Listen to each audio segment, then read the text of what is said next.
Au nom du Père et du Fils et du Saint-Esprit. Amen.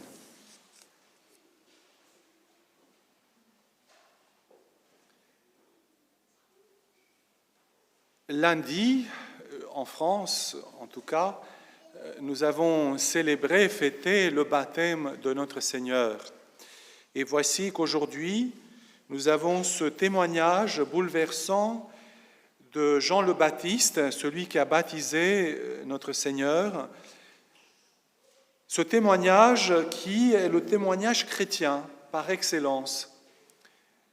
Nous aussi, comme Jean le Baptiste, nous sommes appelés à montrer aux hommes d'aujourd'hui, aux femmes d'aujourd'hui, aux enfants d'aujourd'hui, l'agneau de Dieu sur qui repose l'Esprit Saint, très intéressant, comment, d'une manière charismatique, Jean le Baptiste a reconnu l'Esprit Saint qui est descendu sur Jésus pour demeurer pour toujours dans l'image de la colombe.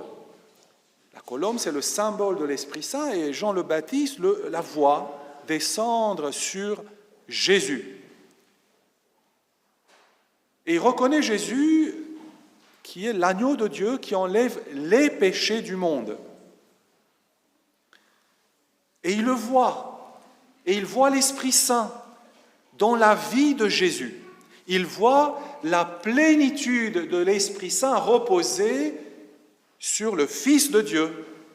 Il le reconnaît grâce à l'Esprit Saint que Jésus est l'agneau de Dieu, c'est-à-dire le sauveur de tout être humain, qu'il est rempli d'Esprit Saint, et sa joie, c'est de le voir, de le reconnaître. Et voici la vocation chrétienne. Nous aussi, nous sommes appelés par la grâce de notre baptême à reconnaître l'agneau de Dieu qui vient vers nous,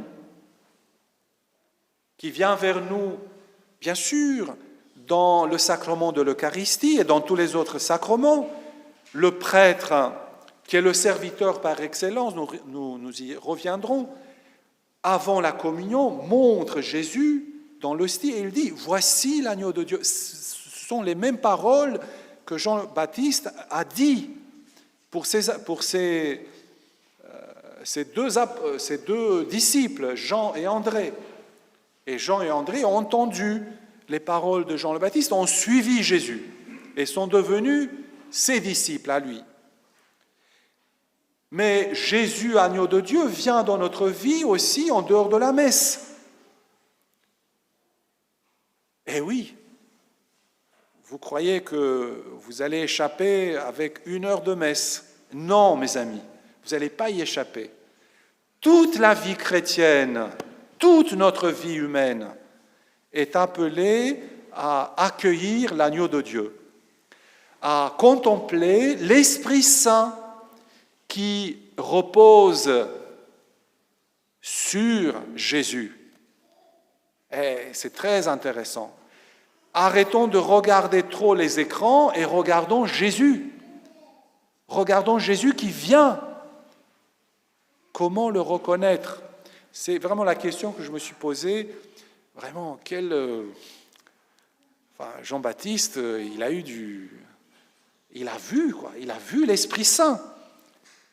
Est-ce que nous, on voit? C'est très difficile de savoir, dans la vie personnelle, par exemple, quand nos actions, nos paroles sont inspirées par l'Esprit Saint. J'entends parfois des personnes, surtout des personnes âgées, qui me disent « Ah, mon père, vraiment j'ai une vie merveilleuse, je n'ai rien à me reprocher, vraiment je suis contente. J'ai fait vraiment tout pour vivre avec Dieu. » Mais quelle erreur! Quelle erreur! Le plus grand des saints, jusqu'à la fin de sa vie, dira « Seigneur Jésus-Christ, Fils du Dieu vivant, prends pitié de moi, pécheur. » La conscience du péché, de notre ingratitude, de notre manque de foi, de notre manque d'espérance, de notre manque de charité doit être toujours vivante.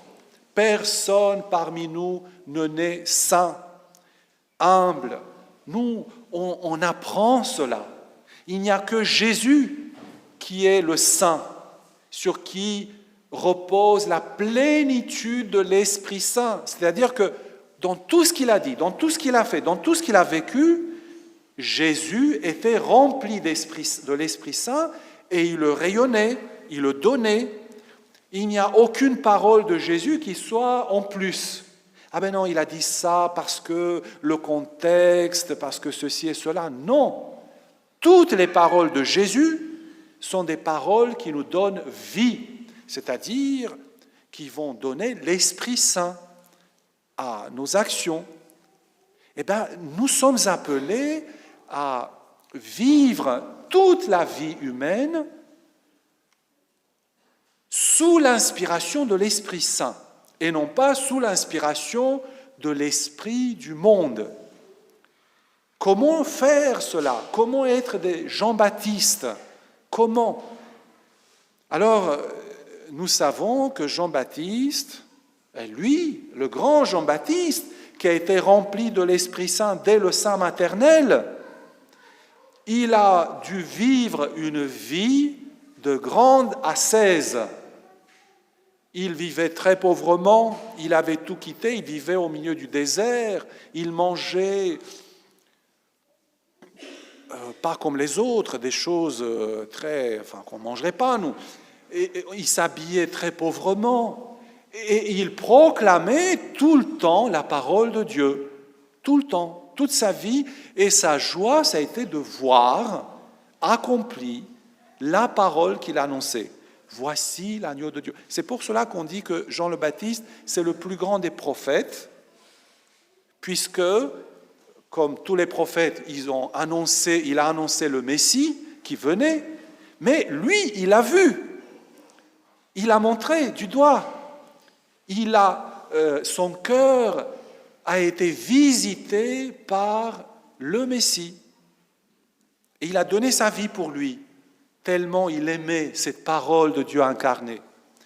Alors, nous aussi, peut-être qu'on a à découvrir un petit peu dans notre vie cette pauvreté, cette liberté intérieure et extérieure par rapport à ce monde. Oui, la béatitude de notre vie ne viendra jamais de ce monde.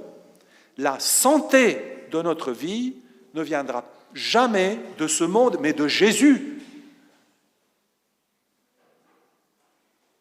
Mais il n'y a pas que ça. Alors je reviens à la première lecture.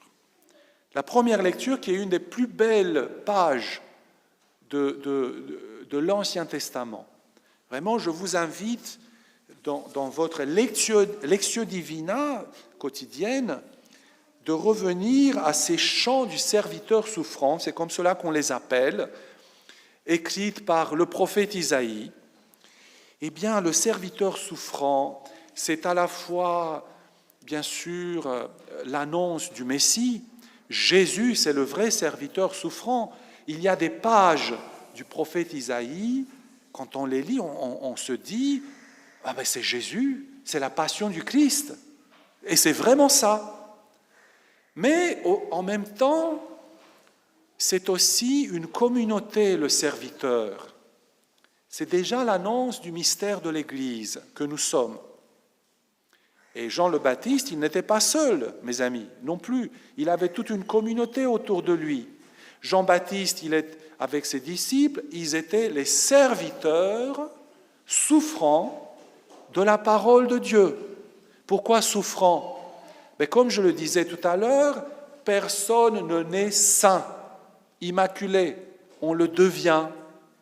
Et on devient par des actes, par des paroles, et notamment ce que faisait Jean le Baptiste, il baptisait les gens. Il faisait un geste de pénitence, c'est-à-dire de reconnaître humblement leur état de pécheur.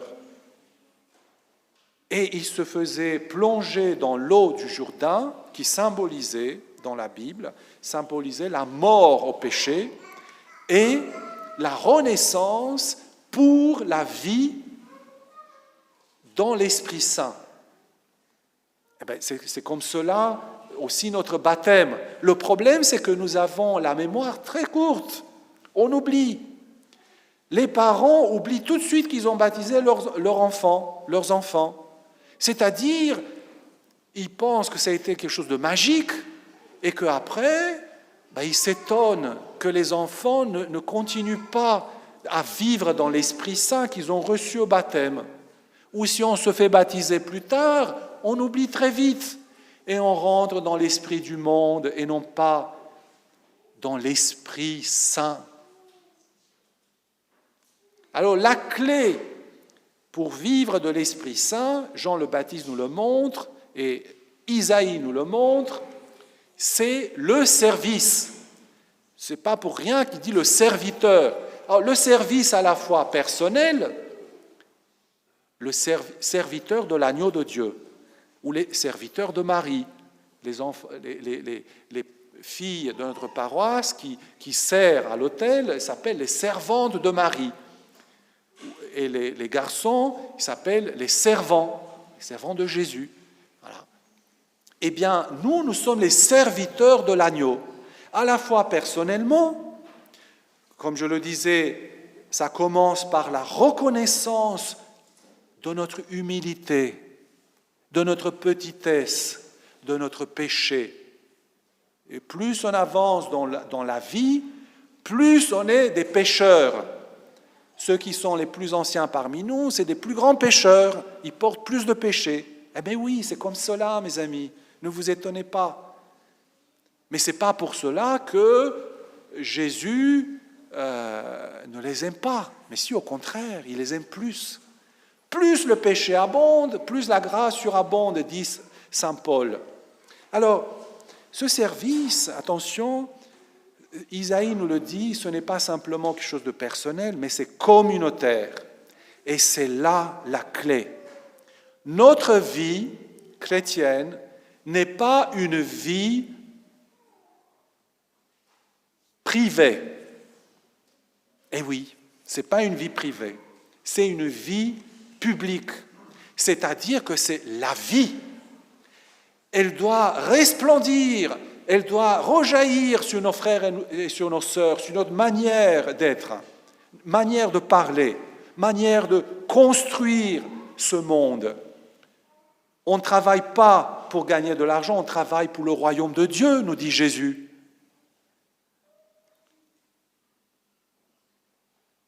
Alors comment vivre? Vraiment, c'est une question très, j'allais dire, angoissante pour moi aussi. Comment vivre cette communion, cette communauté de l'agneau? Comment vivre cette Église? C'est certainement le sens, la question qui habite le cœur de notre Saint-Père François, le pape François, qui a appelé toute l'Église à ce synode de l'Église. Qu'est-ce que c'est l'Église? Est-ce que c'est la communauté des parfaits? Est-ce que c'est la communauté de ceux qui viennent dimanche à la messe et puis après, ils vivent comme des patachons? Pire c'est, mieux c'est. Non. On a perdu le sens de notre vie chrétienne. La vie chrétienne, est-ce que c'est être un travailleur social, un ouvrier social? Non. Les pauvres, vous aurez toujours, mais moi, vous ne m'aurez pas toujours. C'est-à-dire que c'est une exigence angoissante, mais qui doit tarauder, qui doit labourer notre cœur, notre conscience. Le chrétien, il n'est jamais très tranquille. Comment vivre cette communauté des servants de l'agneau? Eh bien, je vous pose la question, mes amis. Voilà. Il y a certains parmi vous, déjà, qui commencent à servir la communauté chrétienne par leur service liturgique. C'est certainement un des plus honorables et beaux services. Mais dans la vie de tous les jours, comment ne pas s'oublier s'appeler, s'inviter, prendre soin de son frère, de sa sœur, se retrouver ensemble pour prier, peut-être une fois de plus que le dimanche. Mais oui, vous avez pensé que dimanche c'est suffisant? Non, ce n'est pas suffisant. Alors il y a l'Église, la communauté familiale. La famille, c'est l'Église domestique. Est-ce qu'on prie en famille? Est-ce qu'on apprend les œuvres de miséricorde en famille? Est-ce qu'on apprend le pardon en famille? Est-ce qu'on apprend la prière en famille? Vous voyez, aujourd'hui, l'Esprit Saint vient un petit peu bousculer nos certitudes de vie chrétienne pour nous faire voir que l'agneau de Dieu vient nous visiter, chacun de nous. Et nous avons tous le prêtre comme la communauté, puisque nous sommes un. Vous savez, la communauté, ce n'est pas quelque chose de symbolique, ce n'est pas quelque chose, une construction sociale. Non, c'est le corps du Christ, nous dit saint Paul.